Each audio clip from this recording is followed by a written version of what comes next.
Welcome to the Dealmaker Show, the #1 place for entrepreneurs and deal makers to learn about leveraging and generating status, frame control, and narrative power to close big deals. Here is your host, investment banker, deal-making expert, and best-selling author of Pitch Anything and Flip the Script, Mr. Oren Klaff. All right. Hey, great. Welcome to the Dealmaker Show. That was a little bit of a false start. We're going to speed things up. I got an incredible guest here today. He is a master of B2B sales. But before I get there, I just want to say something. I was just on the phone with the CEO of a company. I said, pitch me your deal. He pitches the deal a little bit. Blah, blah, blah, blah, blah. What? And I stop him. You are on the phone right now with me and my partner, two guys who can introduce you to $1 billion of capital. Why are you pitching like this? So that's you today. You're going to be on the line here with two guys who have the experience to find anybody prospect that you're interested in, how to get through, how to find them, how to pitch them, how to close them. We're going to do all of that today, but this is the strategies that are actually being used today by your competition and hopefully by you soon. I'd like to introduce Anthony Iannarino. Anthony, you're going to help us pronounce your last name correctly. Iannarino. Iannarino.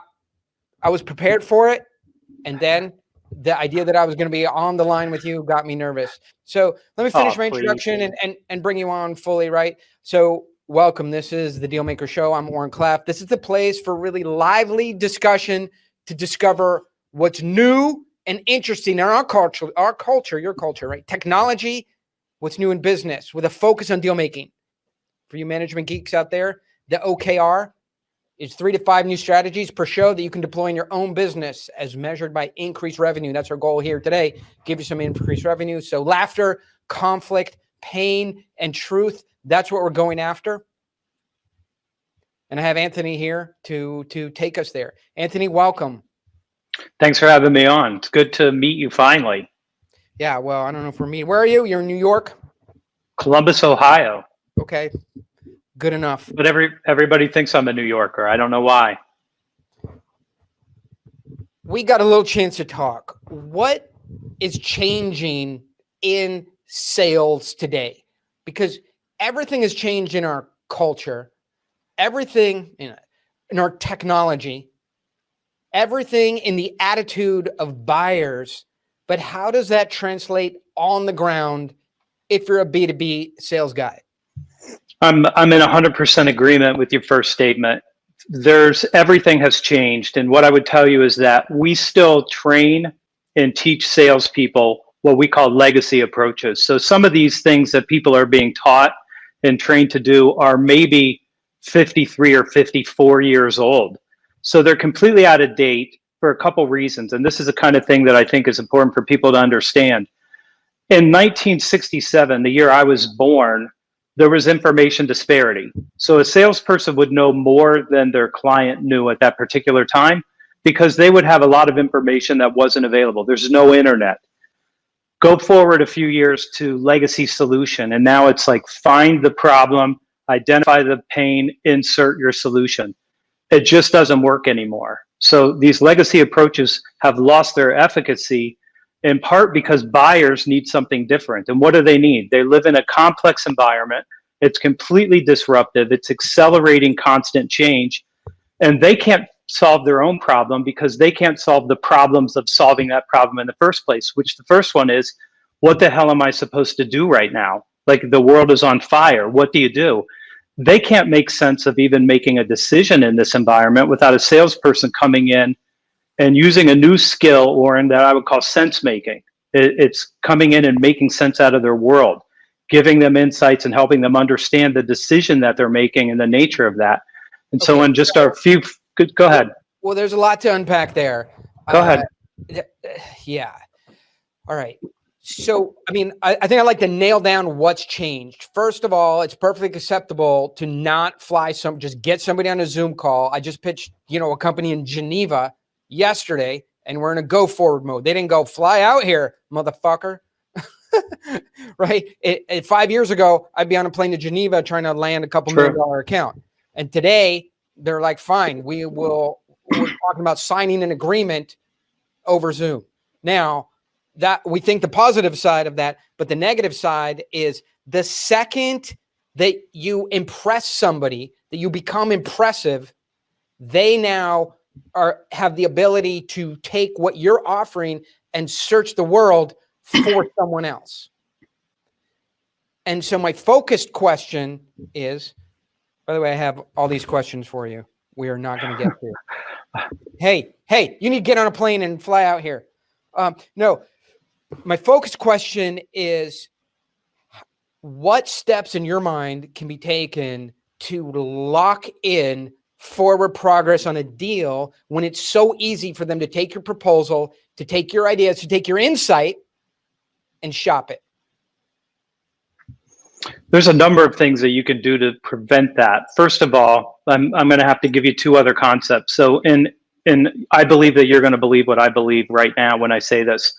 In any dynamic where there's two human beings talking, one of them is in the one-up position and one of them is in the down position. Do you agree with that assessment? Yes, because I'm always in the down position, so it's very easy to identify the world of horrible, low means, low resources, and getting the scraps, and looking up at the Anthonys of the world flying over me on their jets. So yes, I agree.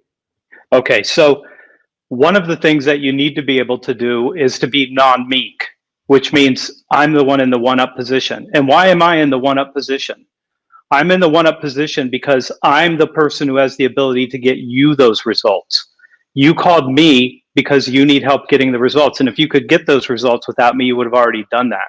So I have to be driving this in a non-meek way because it's my deal. I'm the one that's proposing this. I'm the one that's going to help them get the result.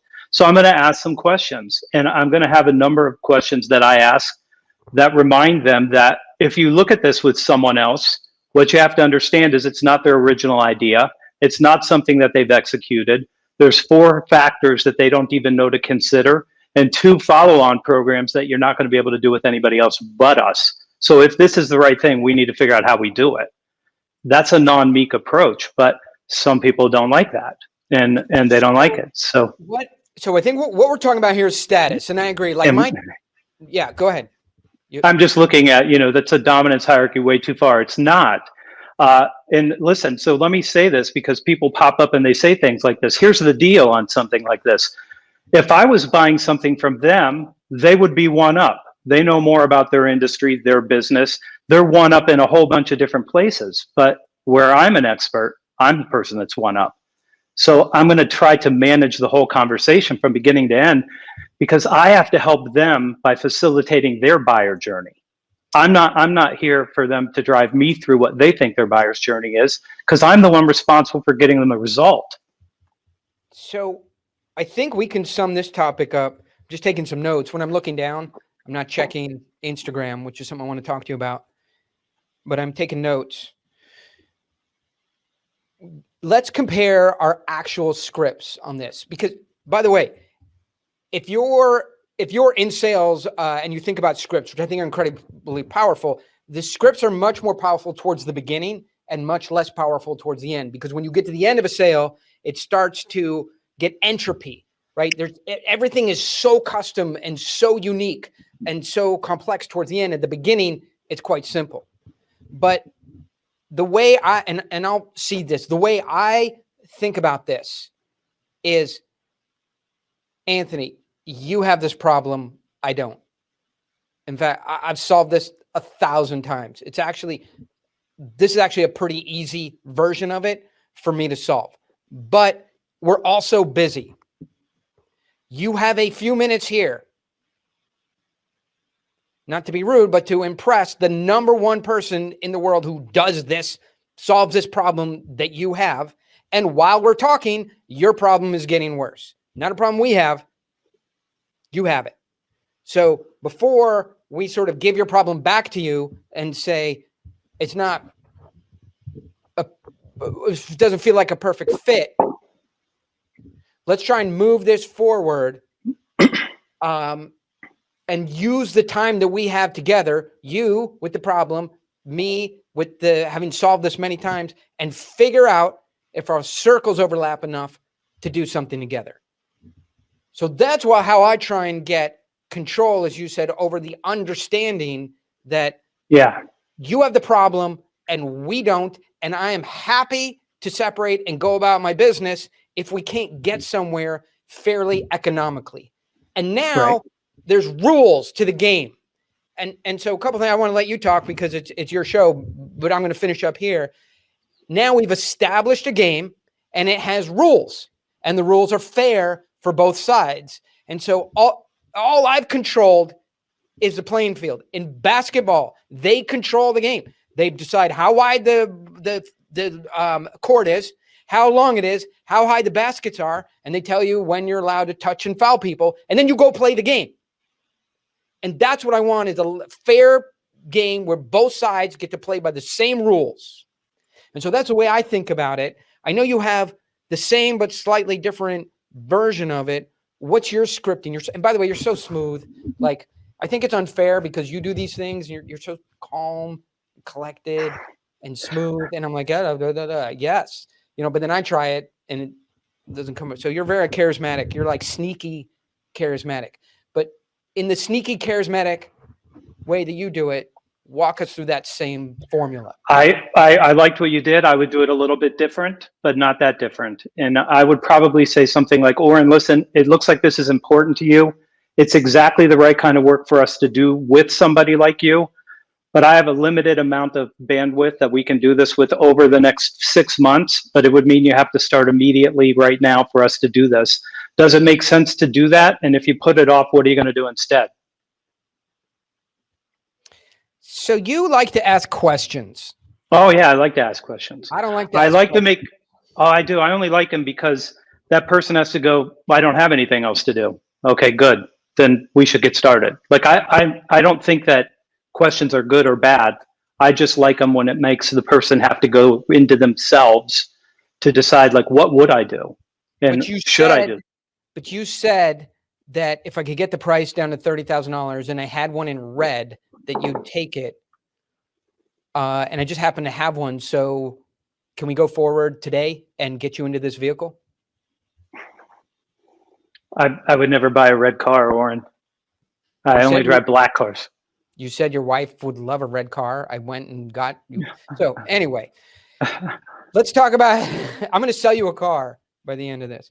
But then I love my cars. So it's just gonna be a fake sale and I want it back. Are you on Instagram? Who do you follow? Instagram, I follow a whole bunch of people. So I like people that think. I like people that I can learn something from. So I follow a lot of different people, but many of them. So you follow The Rock? Okay, who else? I don't follow The Rock. I don't think I do. I follow you. I follow a whole bunch of people in my space. I have a lot of friends there. I'm not a big, so here's what people tell me, Oren. They're like, you have a really good Instagram page. I've probably not seen it. Like, I don't spend a lot of time on Instagram myself. No, but I can see that because you don't say that publicly. You go, I have a nice Instagram page. I work really hard on it. It's highly curated and some of my best thoughts go there. But here's where I'm going with it. We talked a little bit before. In 1956, a salesman would go make a presentation to a Fortune 500 company from IBM. They knew what to expect. They knew how he looked. He flew there, went and made the presentation. He had the black skinny tie, the black suit, white shirt, black wingtips. And if he died in the middle of the presentation, you could just shuffle him out. A new guy would come in and they wouldn't know the difference, right? Because there was no culture wars. There was no sense of charisma in sales presentation. There wasn't a sense that you were an expert and you were so part of the product. What you said is that I'm an expert in this. I've solved this and we have the solution. And between me and the product, that's something unique. But I'm starting to feel like in our culture, you can't disintermediate yourself, who you are, your cultural beliefs, some elements of yourself into the actual presentation. And so you're asking questions, which I don't love to do, but where in your mind, what has changed because we have such strong culture wars, what part of yourself do you as a B2B salesperson, do you have to put in these presentations? Should they know anything about you? I think you have to be who you are, or you're not going to even resonate with anybody. And listen, we're doing the same thing that you're describing with IBM right now. The discovery call that we've been doing now, by my count, maybe 35 years. Same conversation. Here's some information about my company. Here's some logos. Here's what our solutions are. What's keeping you up at night? We've done that pattern now for 35 years.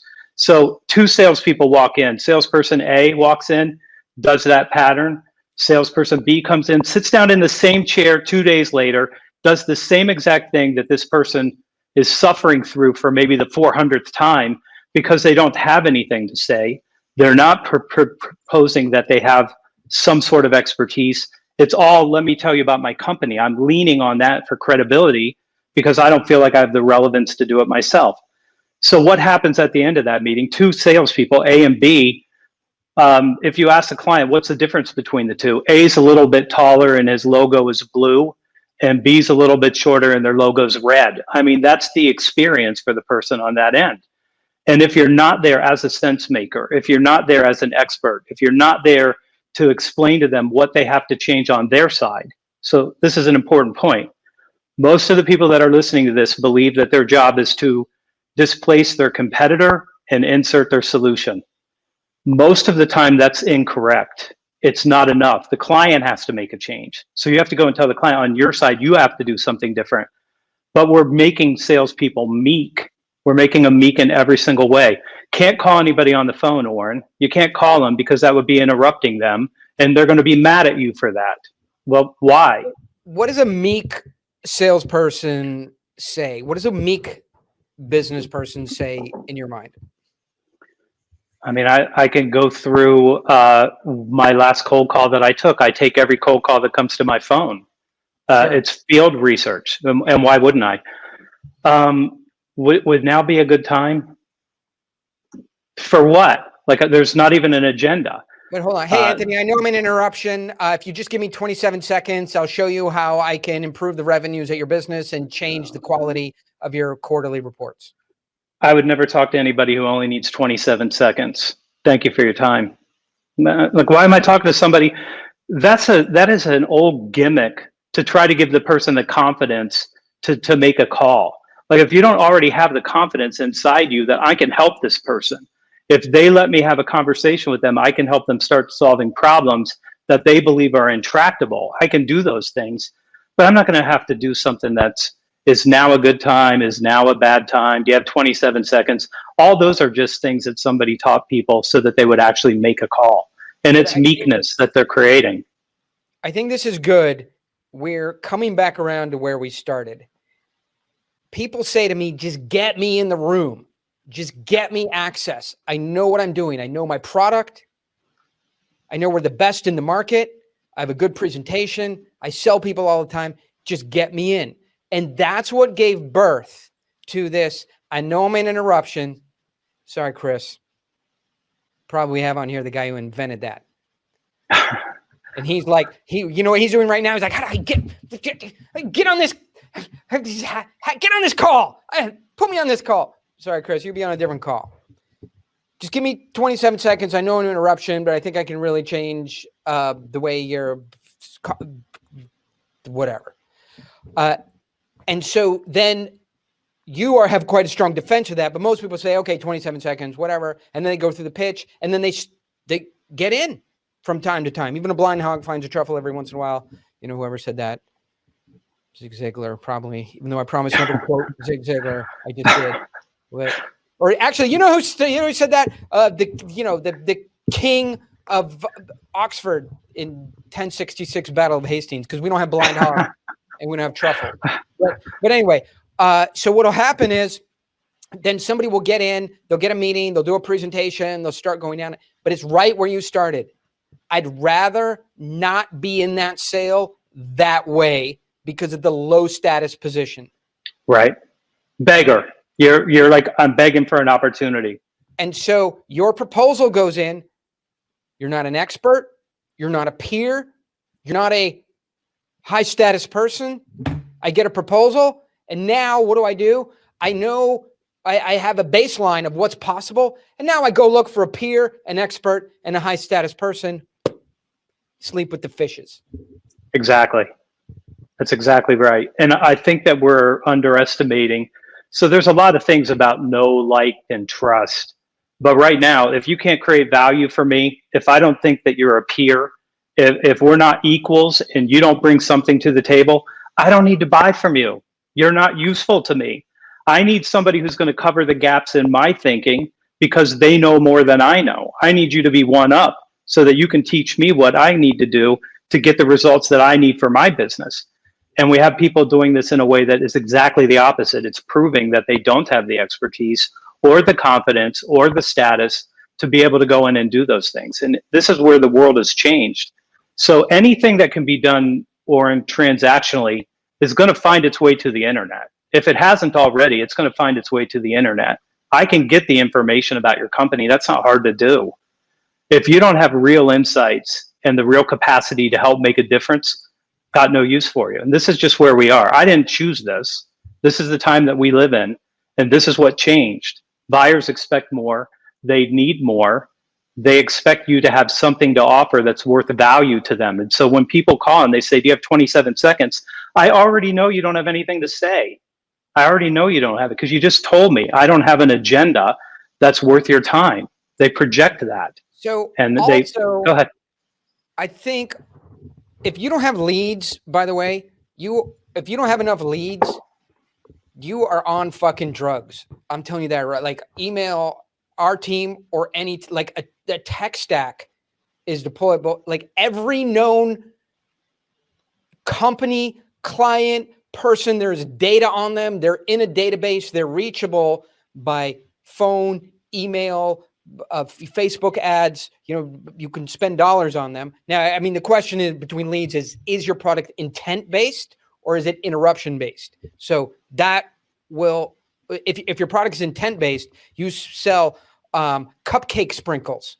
All you have to do is pay more for the lead traffic than the next guy and figure out a longer revenue tail than the next guy, and you have a business, right? If you want $100 million revenue cupcake sprinkle company, come talk to me. We'll sprout that up in 8 months. It's just keyword buying. That's intent based, right? By the way, write that down. That's a good idea. Okay, we're going to start that. Are you in? I'm more of a cup pie. I go with cup pies instead of cupcakes. Like I'm more of a pie guy. So I know everybody wants to hear about your brain surgery that you had. And I know you're very health conscious and everything, but we're going to get to that last. By the way, that's a different webinar, which is an intrigue loop. Okay, just open up an intrigue loop. You don't get to hear about the brain surgery. Probably because Anthony doesn't want to talk about it. But moving forward, I know you're very health conscious. That's why you don't want to be in the sprinkle company. Intent-based search, you just buy keywords. Interruption-based search, you email, phone, you can find their Iridium phone if they're on a desert island, floating around in their yacht on the other side of the world in the Middle East. You can get to them. It's not possible you don't have leads. That's why we don't talk a lot today. 10 years ago, you're like, I need a lead. That's why going into this, and I want you to comment on it, we get situations where somebody goes, oh, I can get you in there. I can introduce you to the VP of finance at Apple, right?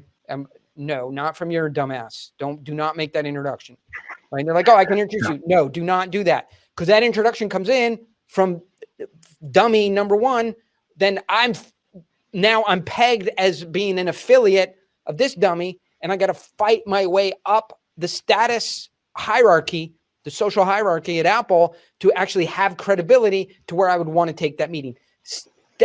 So feed me back this statement in your own vernacular. Status is everything, except for the other two things. But status is everything. Without it, status is everything. Feed that back to me. You are, if you do not have the one-up position, then you are servile, you're compliant, you're an order taker, and not taking their orders. I mean, actually taking orders from the customer who's telling you, fill this thing out, talk to my purchasing guy, all these other things. Like if you don't have the status and you're not a peer, then you're not in the one-up position.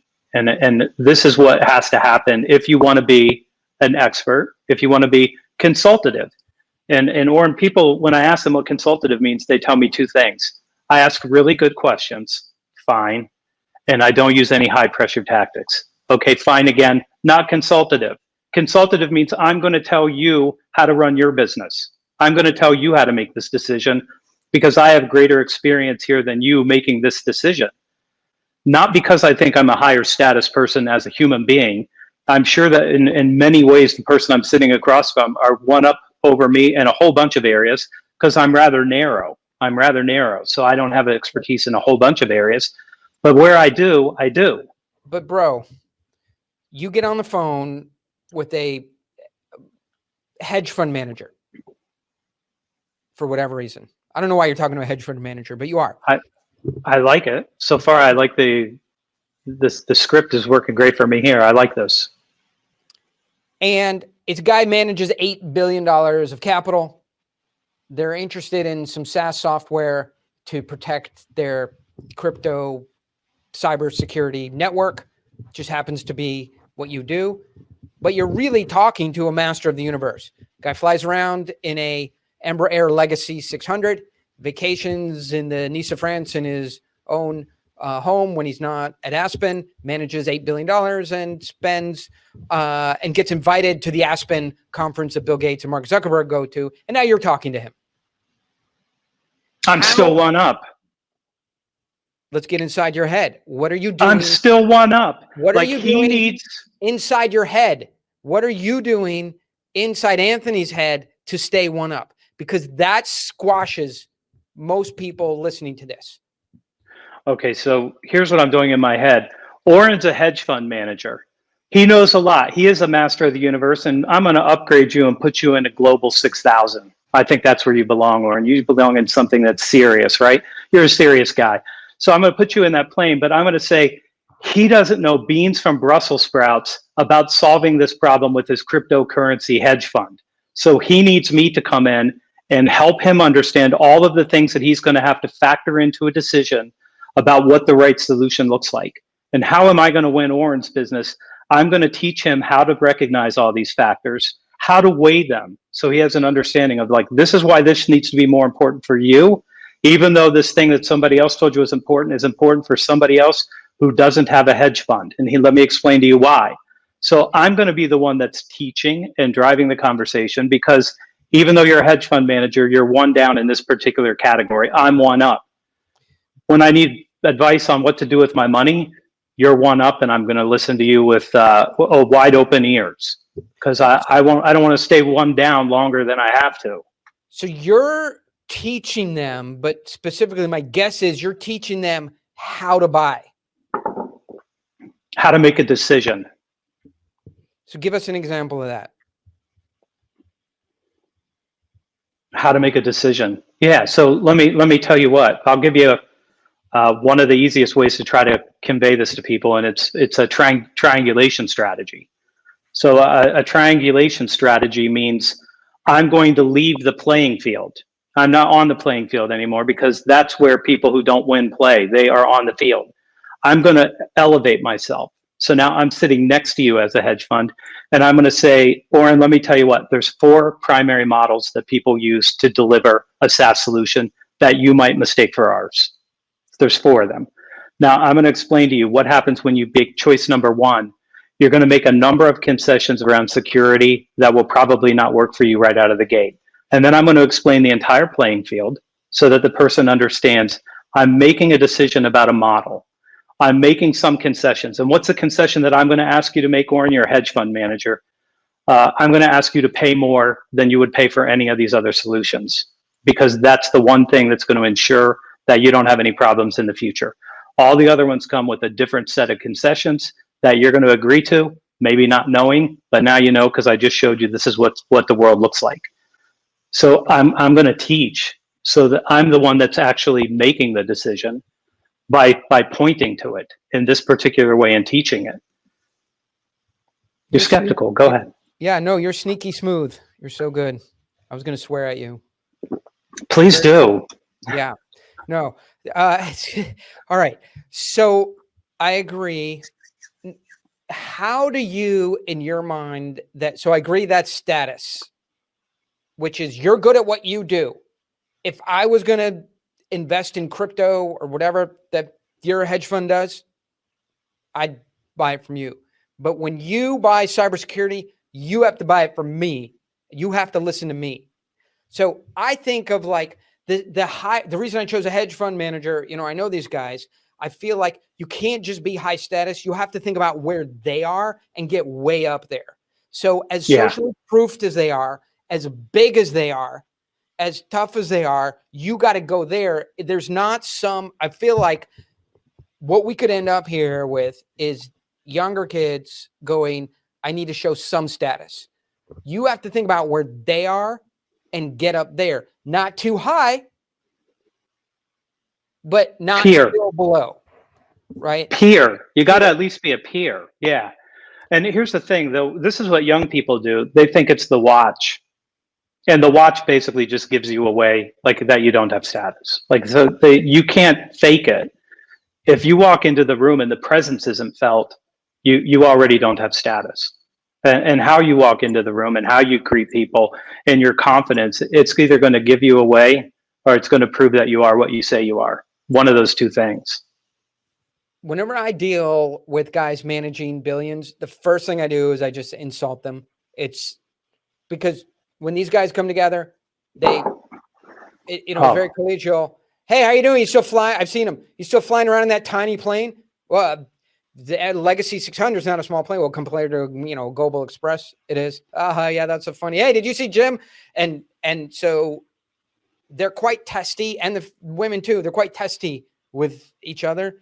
And so I think you got to figure out ways. So for me, if you want the easy shortcut to status, I love your opinion on this, is to say something that all your competitors and peers would not say because they would be afraid to say. They would be afraid to say. So generally, after I work with a CEO, and I know them well enough, so not perfect, but I know them at dinner or something like that. Or my favorite question to ask is, how long before people figure out you have no idea what the hell you're doing? Like, how long is it going to take for people to figure this out? And they all say the same thing. I'm surprised nobody said anything yet. Like, there's not a CEO school. Like, I showed up here, they made me the CEO, and I've been trying to figure it out ever since. And this is when you get this kind of a conversation going with someone, they will let you know, like, there's a whole bunch of gaps. I'm trying to find people that can fill for me. I'm trying to find people that are smarter than me in these other areas because I'm trying to run a whole company and I can't be an expert in everything. So for us as salespeople, you've got to be somebody that can fill that gap for them. They're trying to find somebody. People, like, go to the Bible, go as far back into history as you want. Leaders and decision makers always surrounded themselves with trusted advisors. Why? Because they don't know everything. They know they don't know everything, and they prefer not to be surprised. They don't like good surprises, and they don't like bad surprises. They want to know because they're in charge of the whole operation, and they have to make sure that they drive it forward. So that's just my experience and my view, is that they're looking for people who can actually contribute. And then they buy from people who can contribute, and they avoid people that waste their time. Yeah. So I think the time wasting is interesting. Programmatically, what I try and do is get in there and sort of try and ignore. I think step one, I think about, is ignore their self-perceived status. Right. And you go, hey, how's it going? Sort of talk a little bit more informally and a little bit faster than they're used to. Hey, how's it going? Yeah, great to see you today. Wow, super busy over here. Like, really. And by the way, everybody's busy. Unemployment is negative 15%, right? Like, a lot of our peers, people are accepting jobs after long negotiations, and then just not showing up for the start date because during that time they got 2 other jobs. Hey, how's it going? Yeah, we're super busy. Assume you are too, right? Sort of ignoring all the status cues that the larger company, it's whether it's Microsoft or a hedge fund or Oracle or, just a large customer, and just saying, hey, I'm trying to get to somewhere as fast as possible. We're super busy. It looks like you've got this problem about as bad as you can get it. And so it's sort of a ticking time bomb to the point that we would even want to work on it.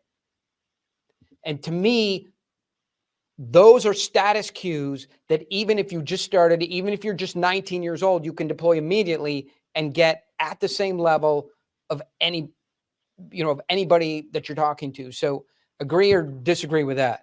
I agree. I think that it's important that you establish that you're there to create value for them. And I think that the more, like what I see people do is spend way too much time and work way too hard to develop rapport. And they don't understand that the rapport with somebody who's making decisions is, what do you have to offer? Like, are you a peer or not? So once you don't present that, they know already where they are with you. Hey, Anthony. I'm going to tell you, like, I had a client who called me from New York, where I happened to be, to come in for a meeting because they were failing. And when I got in the room, he pretended to be writing on the whiteboard something that was important because he had his whole team there. And he made sure that I recognized that he wasn't looking at me so that he could just develop that status. And when he came over and told me, you're failing me and you need to do something about it. And I said, well, you need to do something about it, not me, because you're the one that determined how this was working and it's not working for you. And you're going to need to do this if you want to get it solved. And he said, 2 hours ago, your competitor was sitting in that chair and told us we didn't have to change a thing. Are you telling me he lied to me? And I said, I'm telling you he's afraid of you, and I'm not. And I'm going to tell you the truth. And you can take the truth or you can leave it. But this is the truth. If you don't do it, you're dead. That's it. So, and the rest of the room is horrified. But I know, like, this is a game that he's playing. We're both playing the same game. You talked about there's a field, right? There's a basketball court. I'm on the same field that he's on. He's not offended by me. He's not afraid of me. We're having a little bit of a conflict. And how do things get solved in business? Sometimes it's a little bit of a conflict, right? So you can be diplomatic, you can be patient, but you do have to engage in it if that's what it takes for you to be able to move a client forward, in my opinion. I would prefer to tell the truth at any price, even the price of a deal. So you're kind of fucking up my podcast because that was the end of it. I guess we're just going to talk about this and then try and find something else to fill in a few minutes with. If you want status, Anthony just laid it out for you. Truth and pain. If that's all you talk about, you will have status. Truth and pain. Rapport? Yeah.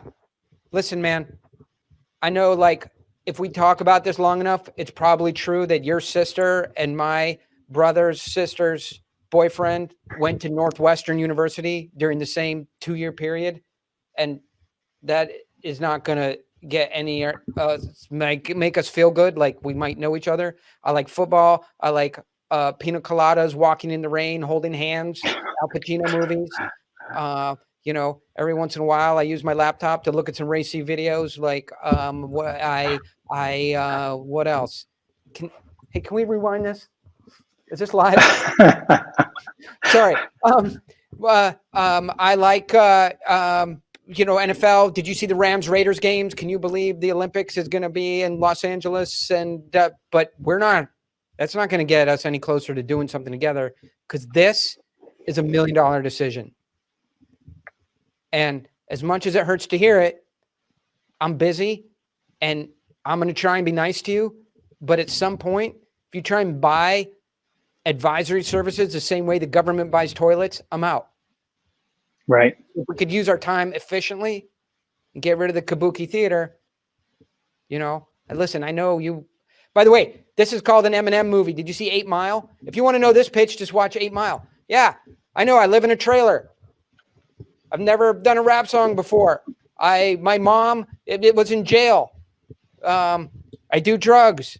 My car is worth $100. What else you got on me? Truth and pain will give you the status you need If you get to the other side of it, which is where I want to get you for the rest of the time, you can establish that you're an expert. Status, truth and pain, but you have to be able to be more of an expert in their problem than they are. If they feel like they're teaching you elements of their problem and that you have to go away and kind of figure it out, then you're not there.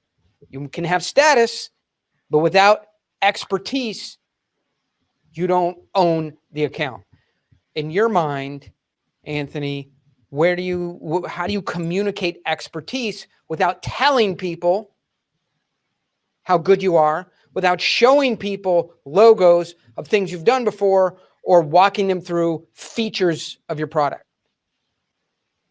I love that question. I'm taking away features. By the way, I'm asking. You could take everything away. Okay, I'm taking it. Watch this. Look at that. I took Anthony away. He's gone. Okay, there you go. I'm back. You could take everything away. I don't need to talk about my company. I don't need to talk about my logos. I don't need to talk about my solution. I don't need to talk about any of that thing. I built a $50 million staffing company. It's a family business. I built it. I had no brochures, no business cards, a legal pad, a pen, and chops. That's it. That's what you need. So you need to have chops so you can walk in and sit down. I can still tell you today, Oren, that there is 2.8 million people on continuing claims and unemployment. There's another 8.4 million people who are Uber drivers or they're self-employed who are getting a different type of pandemic relief, which is why no one's getting anybody to work right now because of this pandemic relief. I can tell you that there's 10.3 million open vacant jobs in the United States right now. And I can tell you that in the third quarter of 2020, at the height of the recession, 28 million baby boomers said we're not coming back to work at all. So this is why we have the predicament that we have. And so your question is, where am I going to get my people? How am I going to retain the people I have as the rates start going up, like they're going up when supply and demand actually starts to take effect? So I'm going to teach you how to understand the market that you're in. I'm going to teach you how to make the decisions that you make. And I'm going to do this without ever talking about my company, about my solution, about any logos, because that's not the conversation. The sales conversation isn't, oh, Oren, what's keeping you up at night? Why'd you come into my office and take my time if you don't have some idea about where I need help? Now you're going to fish around like, hey, what about this thing? What about that thing? And you're going to waste everybody's time. Why would you not have a theory about what your client needs help on? And why wouldn't you have a set of insights to teach them how to make that decision when you come in and sit down with them? Why would you do it any other way than that if you're an expert? This is why, and this is where I disagree with you. This is why I don't like to ask questions, because I already know most of the answers. Right. You're not walking into an account and you know, like in the old days, you know, you sell photography equipment, light bulbs, accounting services, and car insurance, and you need to figure out what they like. You know what you sell, and there's enough information about the company that you know 80% of the situation, especially in B2B sales. It's not like you're sitting there, most of us, on a robo-dialer, like, hello, may I please speak to the man of the house, right? And then you have to ask some questions to sell insurance. You know what problems they have. You know what you do. So I feel like most of discovery is wasted about you asking questions about answers that you already know. You and I are in wild agreement. So let me tell you the kind of questions that I ask. Oren, is it better to take care of this now on a timeline that you control, or are you willing to wait and have to do this at a time where it might hurt your business more than it's hurting it now? See, I'm not asking like what's keeping you up at night. I'm telling you, you're going to have a problem. I feel like you're setting me up. I am.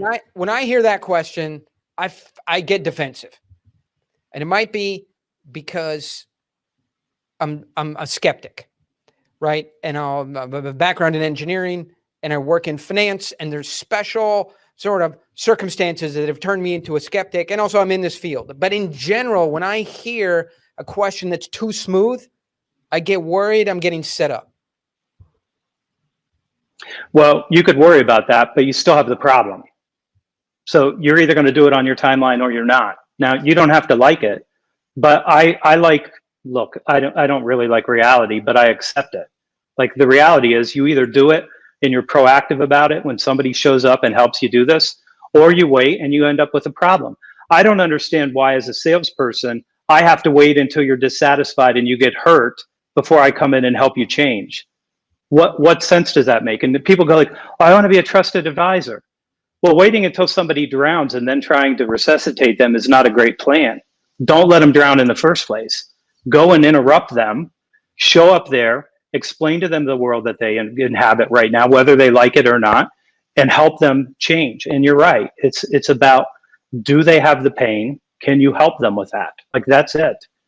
And I already know what it is, which is why I think discovery is a waste of time. I think if you don't already know that, why did you ask for a meeting? It makes no sense to me. You already know, or you should. If you're an expert and you do this work every day, how could you not know? So, couple things. Goddamn. I do want to let you know that you were one of our top applicants. We've carefully considered the resumes that we have. And Anthony, you have been hired at Pitch Anything. Welcome aboard. Very excited to have you. Daniel will get you your HR onboarding kit. We'll start delivering you some leads right away. And like to see what your revenue performance is over the next quarter. But welcome aboard. You are hired. I like you. I just need to know when do I get access to the Global 6,000? Yeah. That's the question, Oren. We got to work that out. You're a good kid. I like you. So we have to do two things. We have to deliver on the promise that I offer people, which is how to reach anybody. And so I want to offer just a little bit of perspective on that. And I have some other questions for you. But in my mind, so first of all, there's three things. One is how to reach anybody starts with not necessarily just getting the intro that you can get on LinkedIn. How to reach anybody is not doing it on LinkedIn. Hey, my name is Oren. It looks like, I looked at your profile and it looks like we might have some things in common. All right. So it starts deciding the way not to get the low status intro. Second, right. If you can get a high status intro, great. Third is recognizing you don't need an intro to get there because you can get their contact information like that. And the fourth or fifth or whatever step we're on next is having something absolutely critical to what they're doing. You don't deserve to talk to a hedge fund manager, to the operator of a $100 million company, to somebody who can give you $1 million order, to somebody who can let you into Harvard, unless you have done some work and understand like what challenges they're facing. And then it's just firing off a 35-word email, maybe 25-word email, and offering a time to talk. And that's it. That will get you in. There's some other mechanics there, but the basics are there to get you in with anybody. Tim Cook at Apple, Joe Biden, doesn't matter. That's the way. Why an email? Why an email? Why? Because I'm good at email. Okay. I'm good at the phone. Like, so if you're good at it, that makes perfect sense. I just think when we started this, I was concerned about the meekness of people, and they're behind a keyboard where they're safe, and they're trying to avoid any conflict. And what I think we're allowing people to do is to avoid the little bit of conflict that comes with interrupting somebody who's got status. That's what I think they're afraid of. They might not like me. They might not buy from me because of this. They're trying to buy from a peer and somebody who's got chops. So your fear, and what I would tell you is what I don't like about this right now is you're one of many emails that show up in that inbox of somebody that's begging and asking for something. Not my email, and bro. now instead of, okay, well, I haven't seen your email. So yeah, I'll look forward to that email, and you can teach me because that's not my specialty is emails. I like the phone better because I get synchronous communication, and I prefer synchronous communication because when you say, I'm concerned that this might not be a good use of my time, then I get to say, Oren, listen, I promise you it's 100% worth your time. I wouldn't even be asking you for it. What do you look like on Thursday? So this is so interesting. Let's stay on this for a minute, because if I start emailing you, you're gonna have to throw away your laptop. Otherwise, I'm just gonna take all your money. All right. So I don't want to get into a cold email course right now, but I feel like email I'm good at, and it's the ability to transplant yourself into their situation. They're sitting there at their desk, busy. It's Monday morning. Your email pops through. How does it hit them so hard, square in the forehead? And the ask is so easy to say yes to. They're just tumbling down the wormhole before they've even thought about it.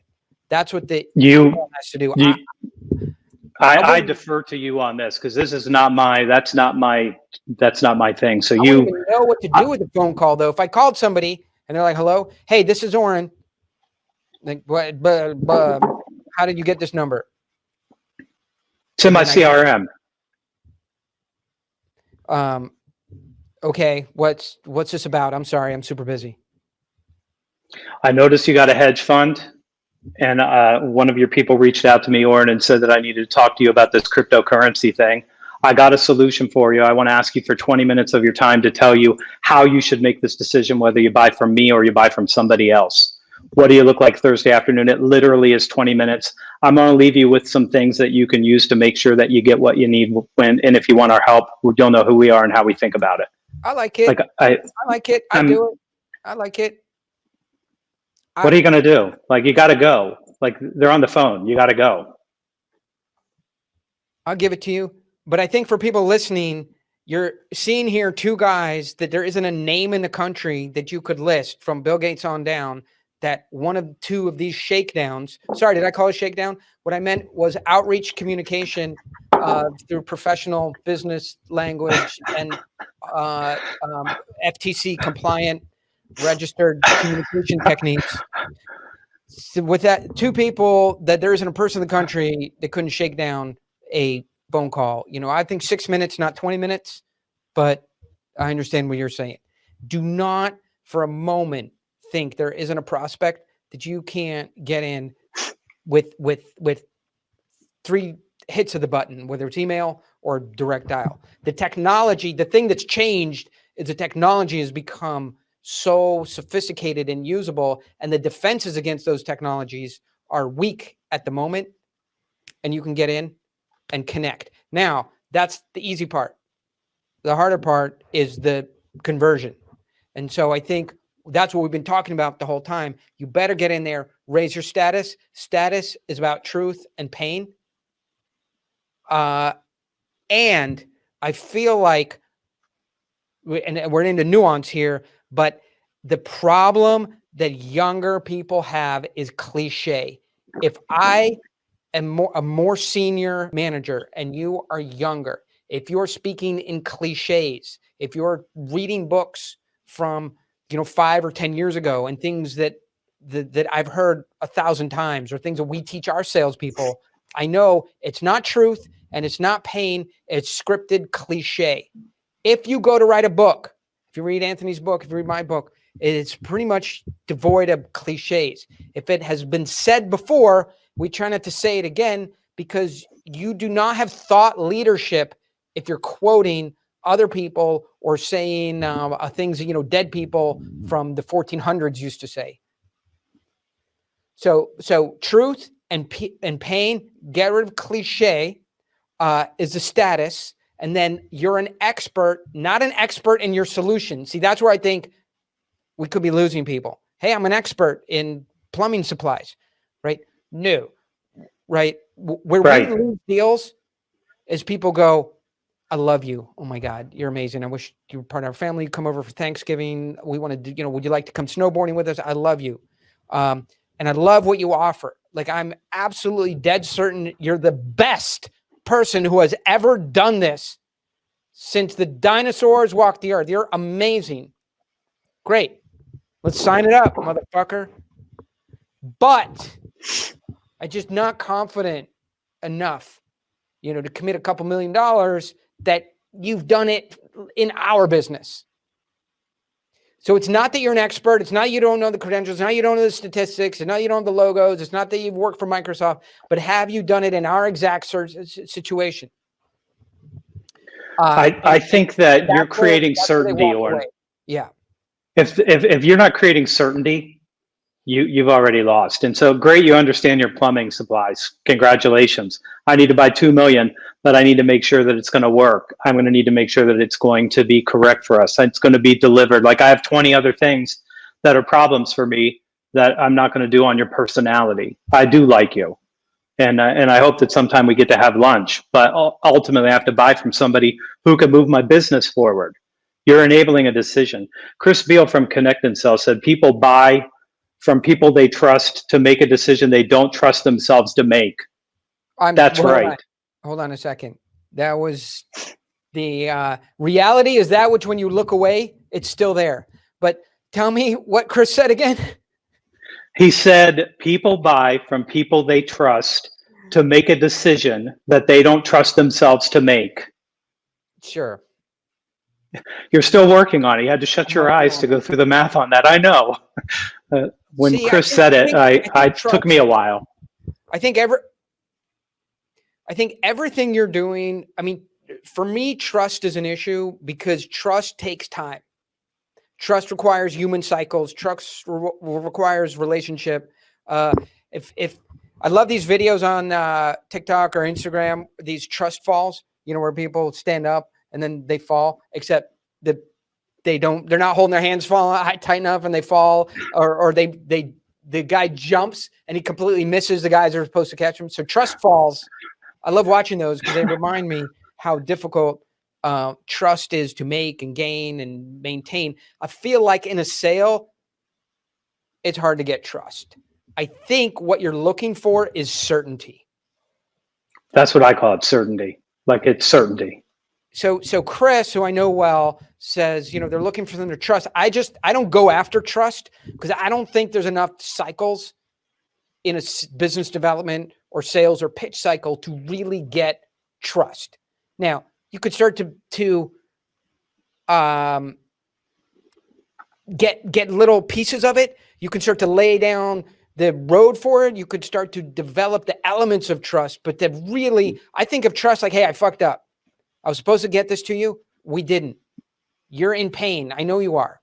I'm mad too. You didn't pay us. We didn't do this on time. This is all fucked up. But we know each other well enough. We're mad at each other. Nothing I can say. I'm sorry, but I know that sorry doesn't walk the dog. And there's nothing I can do to get your server back up yesterday. I know you lost $50,000 in orders, and I'm not giving you $50,000. We don't have it to sort of spread across maybe insurance, but it's messed up, right? But we've been doing this a long time, Anthony, and we got to just move forward. Even though you don't like me, I don't like the things you said. I don't appreciate them, but this is a relationship, and relationships that are real find a way to move forward. And that's what we're going to do. I don't let you fire me. And that's I've done that. I've done that dozens and dozens of times in my life. But what about can I get you to trust the information? Can I get you to trust my advice? Can I get you to trust my recommendations? And you put something up for today on LinkedIn about is it rational and logical, or is it emotional? Of course, it's all of those things. But the emotions are what cause us to rationalize in the first place. See, I don't think you can. So it works that way. I don't think you can ask for trust. I think the way you can test it with a takeaway, taking my toys and I'm going home. I'm going to play in my sandbox. This is not fun. You don't do the things you say you're going to do. We just don't need the money in an account bad enough. So if you believe that relationships are as good as they can be at the beginning, why would I want this relationship to go further, right? So the question is, you're busy, you don't know us well enough, you didn't realize we were so sensitive or whatever, you're used to smacking around your vendors as if they were replaceable, and now you're having a guy that says, hey, we're in a relationship, I'm not going to work harder in your company than you will. Right. We're doing this together. You have a real problem. I don't have it. I've solved this 1,000 times. I can make this go away. But I'm not going to do it for you. I will do it with you. So let's figure out, does it make sense to continue, or is this the end of the road for today? And so then I think you can test trust. It's very dramatic, but you can test trust in that way. But I'm just not sure you can ask for it. I mean, you can. I don't know. I wouldn't ask for it. I just try to give them the certainty that allows them to trust. I mean, that's all I think you can do. I have a very, very strong belief, Oren, that the only thing that you have is a conversation. So you should be really good at the conversation. And you're verbal like I am. So you're good at the conversation. That's all you have. Like, you don't have a company there with you. They're somewhere else. You don't have the solution with you, and they can't benefit from the solution anyway. Those logos don't do anything for them. All you have is a conversation where you're going to have a conversation about what you call truth and pain, and I'll agree with you there. Like, what else do you have to talk about? There's nothing else here. And the person who doesn't want to do this, so here's how you lose trust, Oren. You go in and you're mealy-mouthed, and when that COO who made sure that I recognized that he wasn't going to look at me, you address it. And then they know to trust you because you're going to tell the truth regardless of what the outcome is. And I'll tell you the outcome of that story, just so you know. They did exactly what I told them to do. They botched it up beyond belief, and I lost a $6 million client 6 weeks later. The truth at any price, even the price of a deal, but I'm not going to sit in a room with a guy and lie to him and let him get hurt worse. That's just a decision. And you have to be that. Like, you just have to occupy the space. In my opinion, you occupy that space. Like, I'm going to be the one that tells you the truth. When you tell them you suck and you're not doing your job, you probably get the trust because you're the first person that was courageous enough to say it in the first place. So we got around the corner here and let you get back to working in the coal mine. I think that's what's the one thing that's great is Anthony actually does this stuff. We're actually in the middle of deals. And so that's, I think, why you're seeing why this is relevant today. Would you rather see somebody sell nice or sell angry if those are your two choices?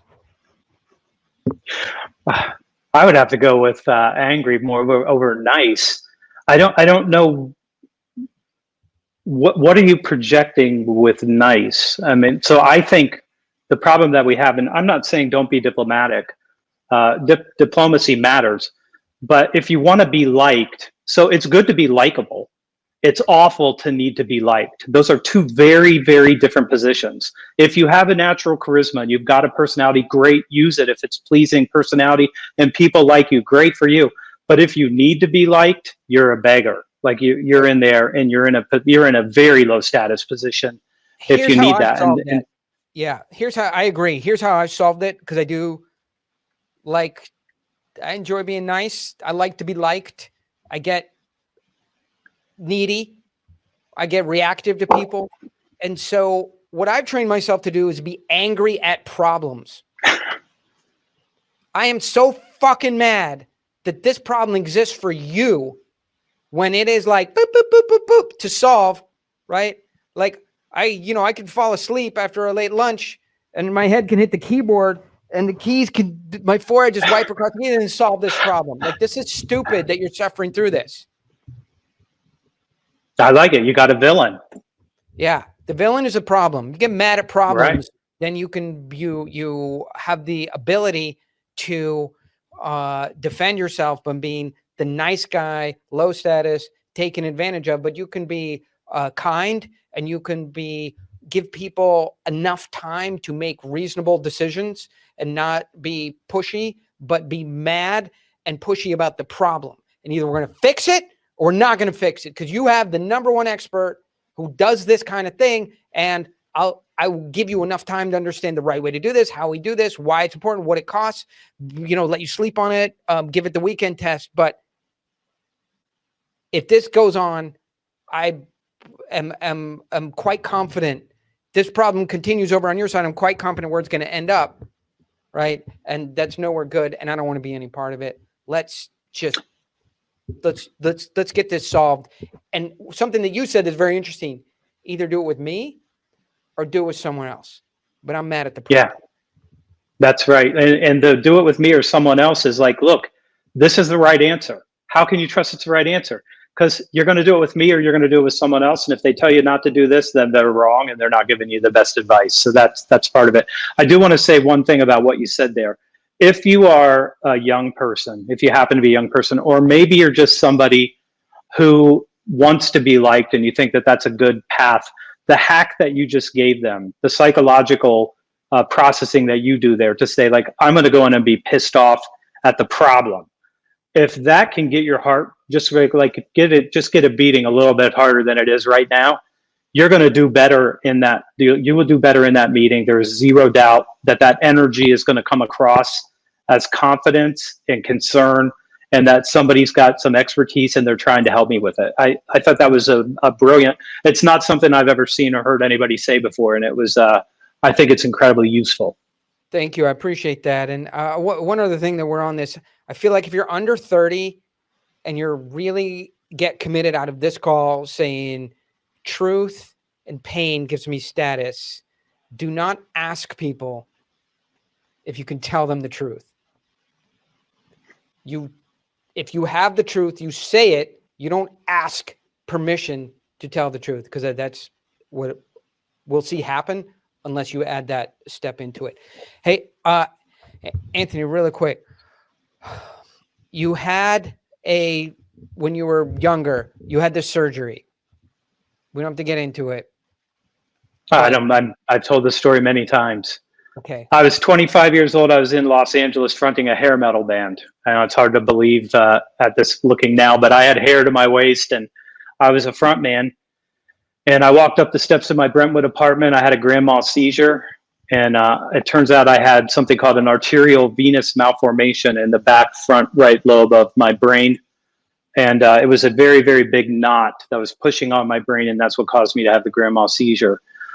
When I went back to Columbus, Ohio, found out the best guy to remove it was Dr. John too. And look, you want an expert. If somebody's cutting your head open, you hope that they're one up. Like you're very hopeful that's true. And he is a man of very few words, Oren, like yes and no, and not very many things. You didn't say, hey, submit me a proposal. How much is this?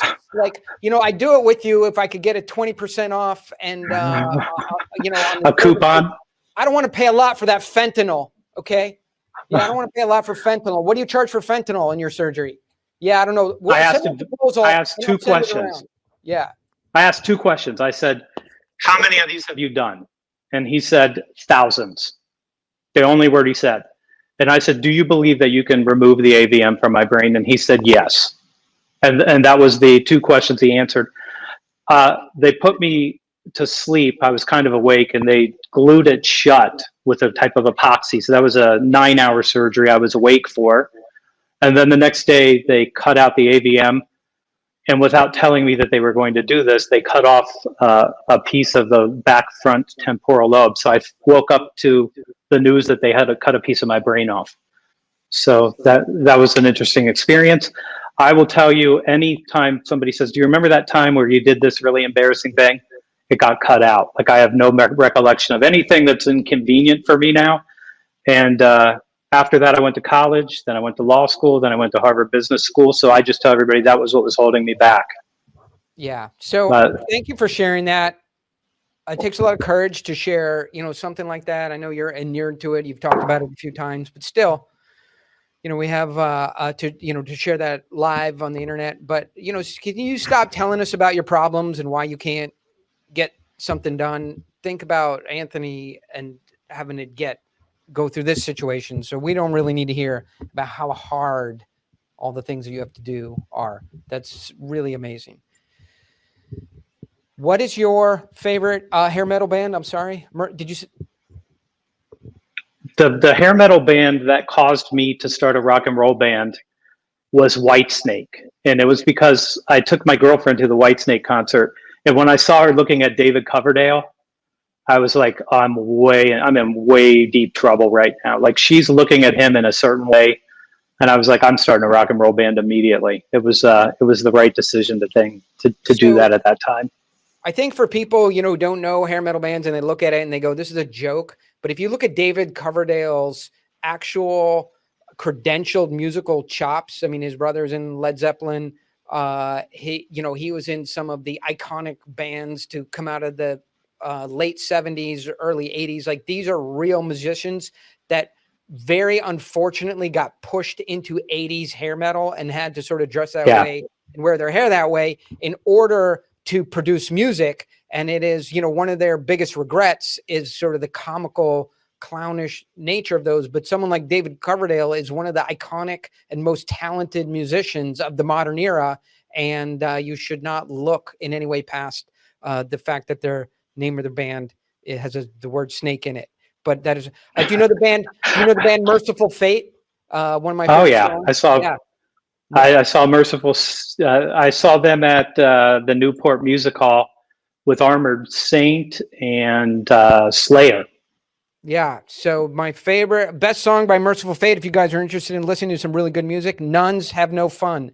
And I think with that, we're rounding the corner on everything that possibly could be talked about between Anthony and Oren today. Thank you very much for attending, Anthony. Where should people go to give you money for your awesomeness?